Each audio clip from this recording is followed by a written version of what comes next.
On Spartacus, the legendary gladiator and slave leader. Let me just say this outright, Spartacus is an absolute legend. Few men in history can be considered as brave and courageous as Spartacus was. Most of us have heard of him thanks to a few popular television series and movies and whatnot. At least that was how I discovered the name of Spartacus, through a television series that aired on Starz. The series dealt with the life of Spartacus as a slave gladiator who eventually inspires and leads a slave uprising. The series, no doubt, was amazing, and not just me but most of my friends discovered Spartacus through the same series. For those of you who have not seen any series or movies or documentaries on the man, and have maybe never even heard of him until now, allow me to introduce him in this essay of mine. So who was Spartacus, this slave who became a legend? Well, Spartacus was an enslaved Thracian gladiator who, along with other enslaved gladiators, inspired and led a major slave revolt against the mighty Roman Republic. Now, first of all, you may wonder, what does Thracian mean? You see, Thracians were people who lived primarily in the Balkans and in Asia Minor, and other regions of Eastern and Southeastern Europe, in ancient history. Before I go into the life of Spartacus, I want you to understand that historical accounts of his life are not all accurate and are often contradictory. In fact, very little is known about him beyond the slave uprising he led. But this lack of information shall by no means stop me from proceeding with this essay. I am quite foolish that way, as you might have already guessed by now. So let us begin. Plutarch describes Spartacus as a Thracian of nomadic stock, which is assumed to be a reference to the Thracian tribe of Mede that occupied the region between Thrace and Paeania. The Greek historian Appian of Alexandria claimed that Spartacus was a Thracian by birth, who had once served as a soldier in the Roman army. A writer-historian named Florus described him as a Thracian mercenary who had become a Roman soldier and then had deserted and become enslaved and later made a gladiator. From these accounts and several others, two things are generally agreed upon. 1. Spartacus was a Thracian. And 2. He was once a Roman soldier, maybe even an accomplished military leader, who somehow fell out of favor, was enslaved, and sold for a gladiator. Plutarch also states that Spartacus' wife, who was a prophetess of the Mede tribe, was also enslaved with him. However, the accuracy of this claim could not be verified by learned historians, least of all by me. The true account of how a Roman soldier ended up enslaved may most probably never be known to us. Unfortunately, it is a part of history that will forever be lost in history itself. Little is known of his time before he became a gladiator and a slave rebel leader, and all one can do to put the pieces together is merely speculate on the matter. And just like everyone else before me, speculate I shall. So what happened to Spartacus once he was a captive taken by the legions? Well, it is said that he was trained to become a gladiator in a gladiator school in Capua in southern Italy that belonged to a Roman man named Gnaeus Cornelius Lentulus Vatia, also known as Lentulus Batiatus. At the school, he trained as a heavyweight gladiator. Heavyweight gladiators were known as murmillos, and they used a sword with a broad, straight blade about 18 inches long, and a large oblong shield. Now how was Spartacus as a gladiator? One might wonder, including myself. My answer is simple, I do not know.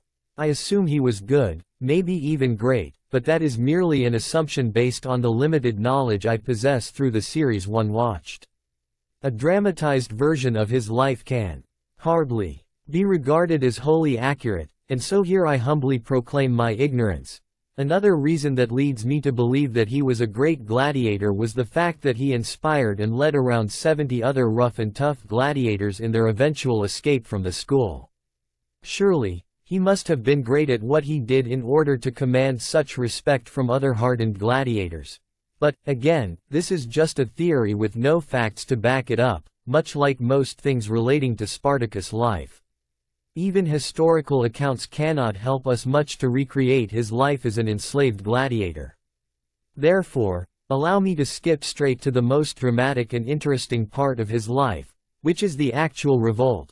Sometime around 73 BC, Spartacus and a group of about 70 gladiators began plotting their escape from the school and thereby from slavery. Though the number they stood at could be considered insignificant to actually pose any serious threat to the Republic, the slaves managed to fight their way out of the school with the help of kitchen utensils such as choppers, knives, spits, etc., and by seizing several wagons with gladiatorial armors and weapons in them.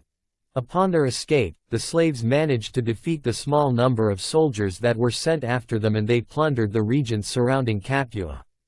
They eventually took up a defensive position on Mount Vesuvius. This would be the beginning of the rebellion that would come to be known as the Third Servile War, which, according to Voltaire, was the only just war in history. Although their position on Mount Vesuvius was more of a spontaneous gathering of the escaped slaves rather than a well-organized military unit, a few among them, such as the Gallic gladiators Crixus, Castus, and Enemos, the Celtic gladiator Gannicus, and Spartacus himself, would come to assume leadership positions and serve as the military leaders of the rebel army in the oncoming war. So why has the war come to be known as the Third Servile War, you may wonder? Well, it turns out that the war that would be waged by Spartacus and his men was not the first one attempted by slaves in the late Roman Republic. Two other slave revolts had taken place in the past, the first from 135 to 132 BC, and the second from 104 to 100 BC.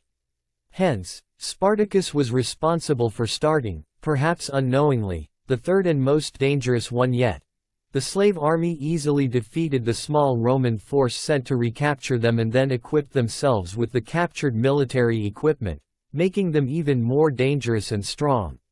As the initial revolt and raids occurred in and around Campania, a vacation spot for the rich and influential in Rome, the revolt quickly attracted the attention of Roman authorities, who first thought it to be a major crime wave rather than a serious armed rebellion or war.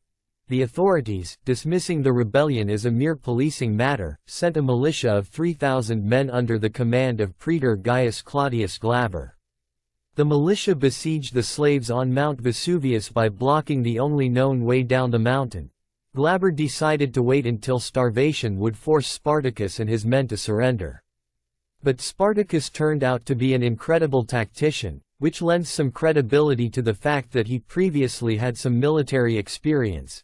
In response to the siege, the rebels made ropes and ladders from vines and trees growing on the slopes of Vesuvius and then used them to rappel down the steep side of the mountain opposite the Roman militia.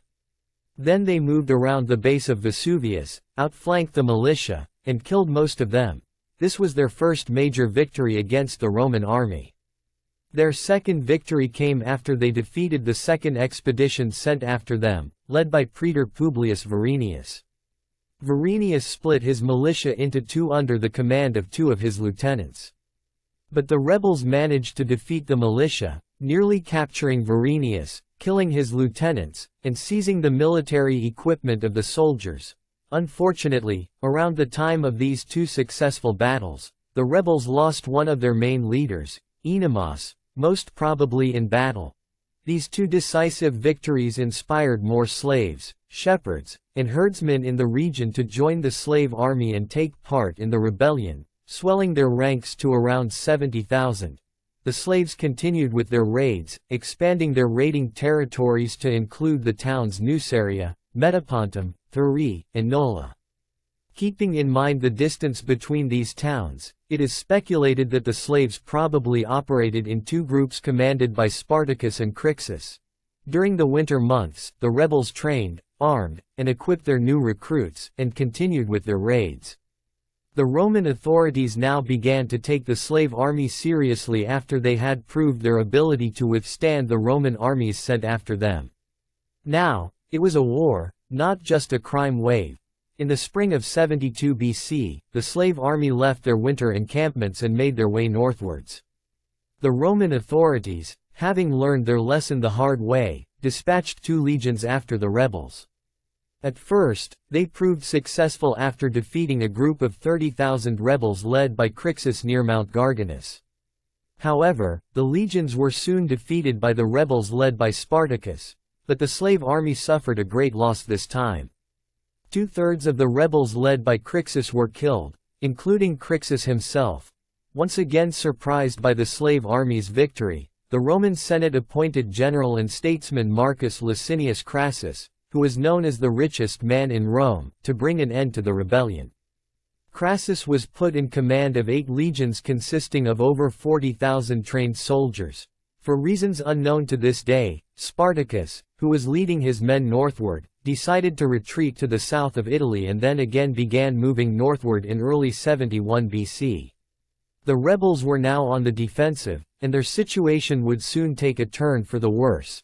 Crassus deployed 6 legions on the borders of the region and sent his legate with 2 legions to maneuver the rebels.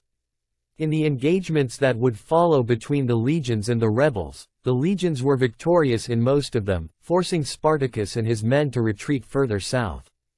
Crassus now had the advantage over the rebels and the rebels were in trouble. By the end of 71 BC, Spartacus and his men were encamped in Rhegium, near the Strait of Messina. Crassus ordered his legions to build fortifications across the isthmus at Rhegium. The rebels were now under siege, cut off from their supplies, and with no route, land or water, to escape. It is said that the rebels made some attempts at building ships and rafts to escape by sea, but Crassus took measures that made it impossible for them to continue with the plan. The rebels now had their backs against the wall, their numbers and morale decreasing every passing day. Around this time, the legions of general and statesman Pompey returned from Hispania and were asked by the Senate to help Crassus against Spartacus and his men. But Crassus was not happy with this new development which threatened to steal credit from him for ending the slave rebellion by himself. Seeing this as an opportunity, Spartacus attempted a truce with Crassus but Crassus refused. In response, Spartacus and his men broke through the fortifications and made their way to Brundusium, with Crassus' legions chasing them. The legions managed to catch up to a portion of the rebels and separated them from the main army. This not only drastically reduced their numbers but also resulted in them losing discipline and morale. Small groups of rebels attacked the legions independently in a haphazard and disorganized manner, leaving them weak and vulnerable. It was most probably at this point that Spartacus realized the rebels were doomed, signaling the end of the rebellion. Perhaps it was this realization that compelled him to turn his forces around and bring their entire strength to face the legions in a last and final stand. Needless to say, being greatly outnumbered, low on morale and discipline, and disorganized, they were ruthlessly crushed and defeated by the legions, with the vast majority of them being killed on the battlefield. However, the last, decisive battle took place on the bank of the Selle River in southern Campania, and it claimed the life of Spartacus and sealed the defeat and end of the slave rebellion. The 6,000 rebels who survived were captured and crucified along the famous Appian Way from Rome to Capua. In this way, the Third Servile War, which was the only slave rebellion that truly and directly threatened the Roman Republic, came to a bloody end. Now, one might wonder what was the real motivation and goal of the rebellion. What did Spartacus and his rebel army hope to achieve? Was it freedom? Was it an attempt to reform Roman society and end slavery? Was it to march to the city of Rome and capture it and rule it? Maybe it was none of the above. The only true and accurate answer to these questions, based on the information we have managed to acquire over the centuries, is that no one knows for sure.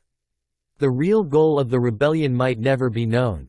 It is difficult, almost impossible, to believe that all the rebels had the same goal in mind. Most likely, they all had different ones which were personal to them. Maybe they did not fight for any greater purpose at all but for individualistic causes only. Maybe some desired freedom. Maybe some wanted revenge. Maybe some wanted to march to Rome and capture it. And maybe some wished to raid and plunder away for the rest of their lives. Who knows? We may never know. History will not let us know the truth. A large part of Spartacus' life and of the Third Servile War shall always remain a mystery, shrouded with uncertainty and with more speculation than facts for us to digest. And maybe that is why the legend of Spartacus still lives on and even continues to grow. Maybe that is why he is regarded as a heroic figure in history and his life has managed to inspire great figures such as Toussaint Louverture, the great leader of the slave revolt that led to the independence of Haiti, who was often called the Black Spartacus.